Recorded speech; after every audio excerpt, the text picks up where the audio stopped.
তো লগেছ মাবিংকো আজি ৰাতিপুৱাই বাহিৰতে টেকেলি পিঠা বহাই দিলোঁ আহি গ'ল পিঠাৰ লগতে লাল চাহ পিঠা ভাঙি মুখত দি চালোঁ এনেকুৱা সোৱাদ লাগিল বুজাব নোৱাৰো দিয়ক চাহ তাহা এতিয়া গৈ আছোঁ বজাৰলৈকে আজি হৈছে সাপ্তাহিক বজাৰ সেইবাবে বহুত মানুহ আহিছে প্ৰথমতে আহিলোঁ এখন শাক পাচলি বিধানৰ দোকানলৈকে বাৰু তাৰপিছত বেঙেনা জ্বলা পুলি এইবিলাকৰ দোকানত আহিলোঁ তাৰে পৰা এনেকুৱা জ্বলাৰ পুলি লৈ ল'লোঁ মই লোৱা নাই বাৰু কৈ আছোঁ ৰ'ব খোৱা মেইন তাৰপিছত আহিলোঁ আমি চাহ খাবলৈকে তাৰপিছত আহিলোঁ আমি চেণ্ডেল জোতা চাবলৈকে ওচৰৰে এজন দাদাৰ লগত আহিছিল মাইনা এজনীয়ে কাৰণে নিব আহিছোঁ প্ৰথমতে এনেকুৱা কৰি জোতা লৈ ল'লোঁ বেয়া লগা নাই দিয়ক বাৰু তাৰপিছত নিব আহিলোঁ আমি এনেকুৱা চেণ্ডেল লাহে লাহে ঠাণ্ডাৰ দিনো আহিল মাঘৰ বিহু আহিব হ'ল জ্বলা বেঙেনা পুলি দোকানৰ পৰা কিন্তু আমি বঙলা জ্বলাৰো আনিছিলোঁ ঘৰত ৰুবলৈকে গাইছ তাৰপিছত আহিলোঁ আমি কাপোৰৰ দোকানলৈকে এনেকুৱা কৰি চুৱেটাৰ চাই আছোঁ ধুনীয়াকৈ ওলাই দি আছে যোনটো পচন্দ হয় সোনটোৱে লৈ ল'ম পচন্দ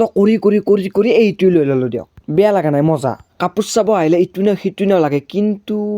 বাৰু তাৰপিছত আমি এনেকুৱা কৰি এইটো লৈ ল'লোঁ তাৰপিছত ধুনীয়া কালাৰৰ এইটো বান্ধিব দিলোঁ মানে বজাৰত আহিলে পইচা খৰচ হয় দিয়ক কিছু প্ৰায় আমি 1000 টকাৰ বজাৰ কৰিলোঁ তাৰপিছত আহিলোঁ আমি এখন কেঁচা চব্জি দোকানলৈকে তাৰে পৰা আনিলোঁ আমি আলু লগতে মিঠা ৰঙালাও 1 পিচ মেইন বস্তু নিব আহিলোঁ আমি গাহৰি গাইছ গাহৰি আজি মিনুক দেখা চাজিলে বাইছ জয় আহম